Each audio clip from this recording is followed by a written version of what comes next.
Computerised accounting system. ठीक है, computerised accounting system क्या होता है, आज हम इस चैप्टर के बारे में डिस्कस करेंगे। ठीक है, हम इस चैप्टर के हम क्या करेंगे, 2 वीडियो सेशंस में हम इसको डिवाइड कर रहे हैं इस चैप्टर को, क्योंकि इस चैप्टर में एक डिफरेंस भी है।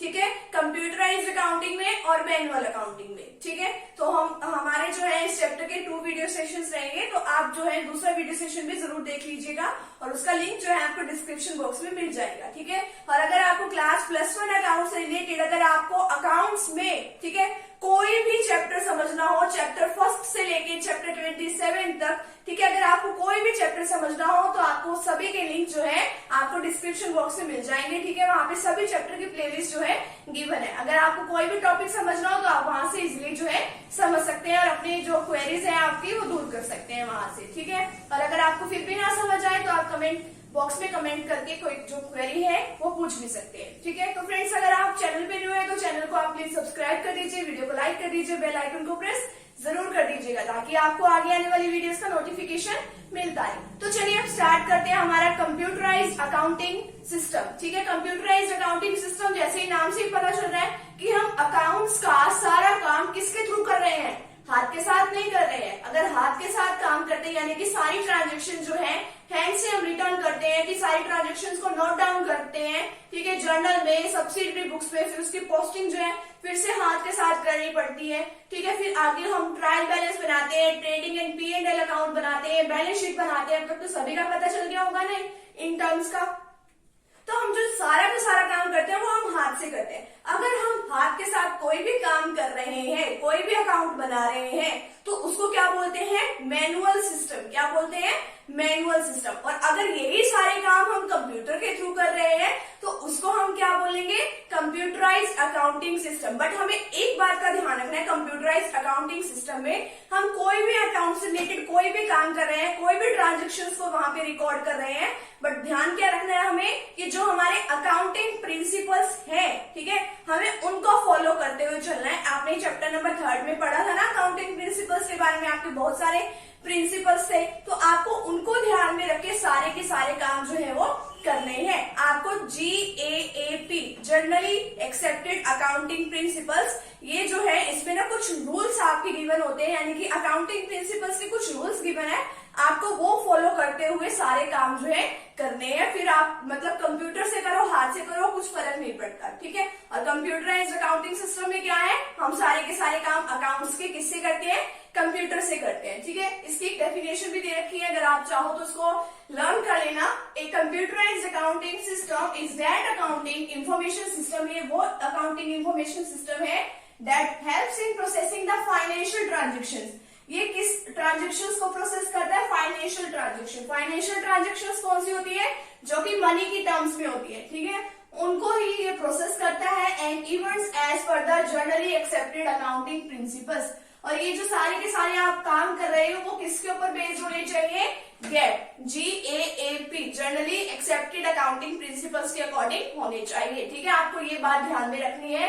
ठीक है, डाटाबेस के अकॉर्डिंग सारा काम करना है। अब देखो फीचर्स क्या है कंप्यूटराइज्ड अकाउंटिंग सिस्टम की, फटाफट से देखिए यहाँ पे, it facilitate online input and storage of accounting data. हम इसमें सारा का सारा काम ऑनलाइन इनपुट कराते हैं। ठीक है, जो भी हम कंप्यूटर के अंदर चीज डालते हैं उसको हम क्या कहते हैं, इनपुट देना। ठीक है, उसके अंदर हम जितना चाहे मर्जी डाटा जो है स्टोर करके रख सकते हैं। सेकेंड है, it generates a print out of purchase and sale invoice. अगर हमें परचेज इनवॉइस चाहिए, सेल्स इनवॉइस चाहिए, तो देखो आप कंप्यूटर की स्क्रीन पे आपको जो भी काम हो रहा है तो आप उसका, अगर आप चाहते हो तो आप उसका प्रिंट आउट भी ले सकते हो। ठीक है, नेक्स्ट है, it facilitate grouping of various accounts. अगर आपको लगता है कि ये सारे अकाउंट्स का ग्रुप होना चाहिए, क्योंकि आप लेजर वगैरह बनाते हो, तो अगर आपको लगता है कि हाँ भाई इनका एक ग्रुप होना चाहिए, एक सेम क्लास से रिलेट करते हैं, तो उसको आप इकट्ठा भी कर सकते हो। नेक्स्ट है, it generates different report quickly. इससे आप जब चाहे फटाफट से जो है रिपोर्ट्स वगैरह अलग अलग जो टाइप्स की रिपोर्ट है वो आप तैयार कर सकते हो। ठीक है, ये है आपकी फीचर्स।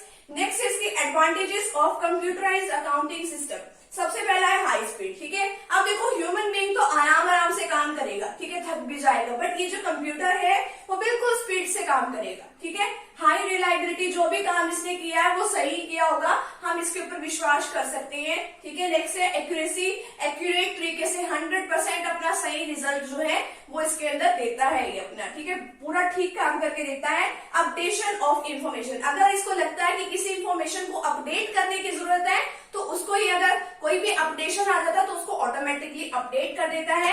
एफिशिएंसी, यानी कि अच्छे ढंग से पूरा काम करके देगा। लोअर कॉस्ट, अब देखो मैनुअली में तो जब आप हाथ से काम करते हो उसमें तो आपकी कॉस्ट फिर भी ज्यादा आ जाती है, कॉपी लोगे, ठीक है, पेन लोगे, अपनी मेहनत भी करोगे, बट इसके अंदर जो कॉस्ट है वो बहुत कम आती है, ठीक है।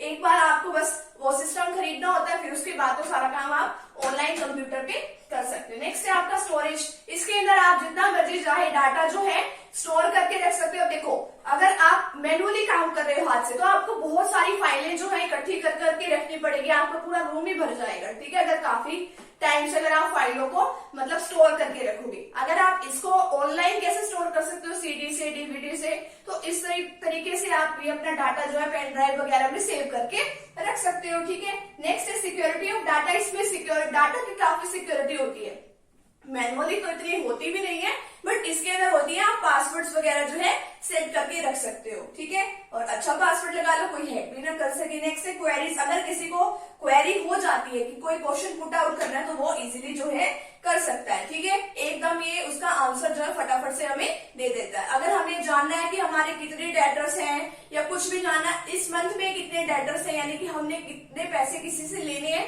तो ये हमें फटाफट से रिस्पॉन्स कर देता है, ठीक है। ये है इसके एडवांटेजेस। नेक्स्ट है इसकी limitations of computerised accounting system. अब देखो कंप्यूटर आ गया, ठीक है, कंप्यूटर के आने से जो लोग हाथ से काम कर रहे थे, मैनुअली काम कर रहे थे, तो उनको कंप्यूटर चलाना सीखना पड़ेगा, तो उनको एक जगह ये भी डर रहता है कि हाँ भी हमें कभी ये नौकरी से हटा ना दे, ठीक है, तो वो उस कंप्यूटर सिस्टम का विरोध करने लग जाते हैं, उसके अगेंस्ट खड़े हो जाते हैं। तो इसमें ये भी बताया हुआ है स्टाफ अपोजिशन, की स्टाफ जो है विरोध करता है इन सभी चीजों का, ठीक है, कि कभी हमें नौकरी से ना निकाल दिया जाए, और भी उनके मन में काफी सारे डर होते हैं, ठीक है, तो इसलिए वो कंप्यूटर सिस्टम को चाहते हैं कि ऐसा सिस्टम ना हो, ठीक है। नेक्स्ट इसकी को limitation, high cost of training. अब देखो कंप्यूटर को चलाने के लिए और सॉफ्टवेयर को चलाने के लिए काफी अच्छी स्किल्स होनी चाहिए उस पर्सन के अंदर जो कि उसको कर रहा है काम, जो भी हमारा ये ट्रांजेक्शन से रिलेटेड कोई भी काम होता है अकाउंट से रिलेटेड, तो उसको नॉलेज होनी चाहिए। तो नॉलेज होने के लिए उसको ऐसे ही तो नॉलेज होती नहीं है, तो उसको ट्रेनिंग वगैरह की जरूरत पड़ती है, और ट्रेनिंग भी इन सभी के ऊपर काफी ज्यादा हो जाती है। सिक्योरिटी प्रॉब्लम्स, कई बार जो हमारा डाटा वगैरह होता है वो हैक भी हो जाता है, ठीक है, तो हमारी सिक्योरिटी में भी कुछ प्रॉब्लम्स आ जाती है। नेक्स्ट है सिस्टम फेलियर, कि जो सिस्टम है जो हमने सॉफ्टवेयर लगाया है कई बार उसमें भी वायरस आ जाता है, तो ये भी हमारा सिस्टम ही खराब हो जाता है कई बार। और नेक्स्ट है हमारे पास, और लास्ट लिमिटेशन है लॉट ऑफ एरर्स, कि इसके अंदर काफी सारी मिस्टेक्स वगैरह भी हो जाते हैं और इसको फाइंड आउट भी इजीली नहीं किया जाता, ठीक है, तो ये इसकी कुछ लिमिटेशंस है, ठीक है। अब नेक्स्ट देखिए, इसमें है टाइप्स ऑफ अकाउंटिंग सॉफ्टवेयर। हमारे पास 3 टाइप्स के सॉफ्टवेयर हैं। अब देखो वैसे तो आज के टाइम में बहुत सारे सॉफ्टवेयर आ चुके हैं, ठीक है, मोस्ट पॉपुलर तो हम टैली वगैरह का यूज करते हैं। मैं आपको थोड़ा सा टैली का नेक्स्ट चैप्टर में आपको बताऊंगी कि टैली वगैरह क्या होती है, ठीक है। तो टैली वगैरह का यूज किया जाता है, एक बिजी सॉफ्टवेयर होता है उसका यूज किया जाता है, तो ये काफी ज्यादा पॉपुलर है। तो अब इसमें इसके टाइप्स बना रखे हैं, कौन कौन से टाइप्स है, 3 बेसिकली इसमें टाइप्स है, ready to use software, customize software और टेलर मेड सॉफ्टवेयर। फर्स्ट है हमारे पास रेडी टू यूज सॉफ्टवेयर। ये एक ऐसे सॉफ्टवेयर होते हैं कि जिसको बहुत सारे लोग जो है आज के टाइम में बहुत सारे लोग इसको यूज करने लग गए हैं। These software are for users at large and are not developed according to the requirements of any specific user। अब यानी कि इन सॉफ्टवेयर के लिए नहीं है कि आपको स्पेशल रिक्वायरमेंट की जरूरत है कि आप स्पेशल ऑर्डर देके बनवाओगे, या आपको मार्केट में इजीली अवेलेबल हो जाते हैं, क्योंकि आज के टाइम में बहुत सारे जो प्रोफेशनल्स हैं इन्हीं सॉफ्टवेयर का यूज करते हैं। आपको ऑर्डर देके आने की जरूरत नहीं है, ये आपको ऐसे भी मार्केट में मिल जाते हैं। एग्जाम्पल इसके टैली और बिजी का, ठीक है, एक्सेट्रा। तो ये आपके रेडी टू यूज सॉफ्टवेयर है। इसके एडवांटेजेस क्या है? इसके एडवांटेजेस हो सकते हैं कि आज के टाइम में इसको बहुत सारे जो लोग हैं वो यूज करते हैं, इसको चलाना भी बहुत आसान है, ट्रेनिंग भी मतलब थोड़ी सी ट्रेनिंग लोगे तो आपको समझ में ऑटोमेटिक आ जाएगा। आज के टाइम में अगर इसको बहुत सारे यूज करते हैं तो इसको मतलब अगर ये कुछ प्रॉब्लम्स भी आ जाती है इसकी मेंटेनेंस में तो वो आगे बता भी जाते हैं, आफ्टर सेल सर्विसेज भी हमें प्रोवाइड करते हैं, ठीक है। तो तो ये हमें क्या मिल जाती है, ये इसकी कुछ एडवांटेजेस भी हैं। और इसको स्पेशल नहीं ऑर्डर देना पड़ता कि हम इतने में ऑर्डर देंगे इतने में हमारा काम रुक जाएगा, ऐसा भी कुछ नहीं होता। ये हमें वैसे भी टाइम पे अवेलेबल हो जाते हैं। और इसकी कुछ डिसएडवांटेजेस भी हो सकते हैं। डिसएडवांटेजेस हो सकती है कि कॉस्टली है, ठीक है, तो ये डिसएडवांटेज हो गई। और एक ये हो सकती है कि इसमें जो डाटा वगैरह है वो हमारा कम सिक्योर रहता है, ठीक है। अब नेक्स्ट देखिए कस्टमाइज सॉफ्टवेयर। कस्टमाइज सॉफ्टवेयर में क्या होता है कि मीन्स, इसका क्या मतलब है, making changes in the ready to use software so as to suit the specific requirement of the user. इसमें क्या होता है कि जो यूजर्स हैं वो इस सॉफ्टवेयर को अपने यूज के अकॉर्डिंग वो क्या कर लेते हैं, चेंज कर लेते हैं, ठीक है। तो यानी कि क्या है, अपनी स्पेसिफिक रिक्वायरमेंट्स के अकॉर्डिंग जो है इस सॉफ्टवेयर को इसमें चेंज किया जा सकता है। और इसमें जो कॉस्ट वगैरह होती है वो भी काफी हाई होती है। अब इसके एडवांटेजेस क्या है, एक तो इसमें डाटा जो है इसमें अच्छा स्टोर हो जाता है, ठीक है। और इसमें हम काम भी अपने, देखो यूजर्स जो होते हैं उसको अपनी रिक्वायरमेंट्स के अकॉर्डिंग चेंज कर सकते हैं, अपने अकॉर्डिंग उसको यूज कर सकते हैं। और इसकी डिसएडवांटेजेस क्या होंगी कि हाँ भी इसकी कॉस्ट वगैरह जो है हाई रहती है। अब कॉस्ट हाई होगी तो इसमें हमें ट्रेनिंग्स वगैरह देंगे जिस पर्सन को भी हम, तो उस ट्रेनिंग पर भी हमारा ज्यादा खर्च आएगा। तो इसके कुछ डिसएडवांटेजेस हैं। नेक्स्ट हमारे पास tailor made software. Tailor made software क्या होते हैं, जो हम ऑर्डर दे के स्पेशली बनवाते हैं, ठीक है। हमें अपनी रिक्वायरमेंट के अकॉर्डिंग चाहिए और ये मार्केट में हमें ऐसे ही अवेलेबल नहीं मिलते, ऐसे ही अवेलेबल नहीं हो जाते कि हाँ भी हम मार्केट में गए कि हमें ये सॉफ्टवेयर लेना और हमें मिल गया, नहीं, हमें ऑर्डर देना पड़ेगा। Means developing a software according to the needs and specification of the users, ठीक है।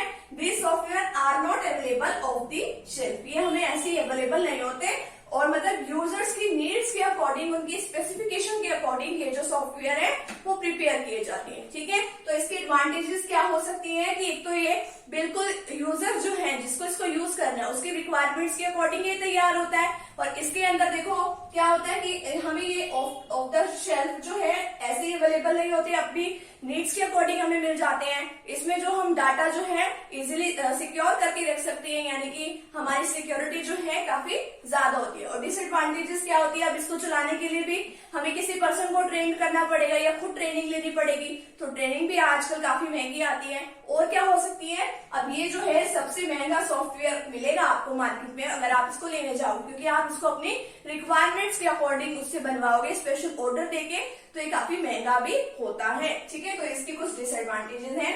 नेक्स्ट है some consideration to be made before sourcing accounting systems. तो इसमें हमें कुछ बातों का ध्यान भी रख लेना चाहिए जब भी हम इसमें कुछ लेते हैं। अब देखो the cost of installation and maintenance, कि देखो कि हमें क्या करना पड़ेगा कि इंस्टॉल करने में, कि जो भी हम सॉफ्टवेयर लेके आ रहे हैं तो उसको इंस्टॉलेशन में, उसको मेंटेन करने में हमें देख लेना चाहिए कि कितनी कॉस्ट लगने वाली है, कि क्या हम इतनी कॉस्ट को बियर कर सकते हैं इन फ्यूचर में, क्या हम आगे इसको मेंटेन करके रख सकते हैं। तो हमें इस बात का ध्यान रखना चाहिए। फ्लेक्सिबिलिटी, क्या हम इसको अपनी जरूरतों के अकॉर्डिंग चेंज कर सकते हैं या नहीं, मॉडिफिकेशन कर सकते हैं या नहीं। नेक्स्ट है ट्रेनिंग नीड्स, कि हमें अपने वर्कर्स को कितनी ट्रेनिंग देनी पड़ेगी। और लेवल ऑफ सिक्रेसी, कि कितना ज्यादा ये जो डाटा है हमारा इसके अंदर सिक्योर होके रह सकता है, ठीक है। तो ये हमारा कंप्यूटराइज्ड अकाउंटिंग सिस्टम की सारी थ्योरी, बस हमारा एक डिफरेंस का टॉपिक रह गया है कंप्यूटराइज्ड अकाउंटिंग सिस्टम में और मैनुअल अकाउंटिंग सिस्टम में। हम उसको नेक्स्ट वीडियो सेशन में अभी कवर कर लेंगे। तो मिलते हैं फ्रेंड्स नेक्स्ट टॉपिक के साथ, नेक्स्ट वीडियो के साथ। Thank you very much.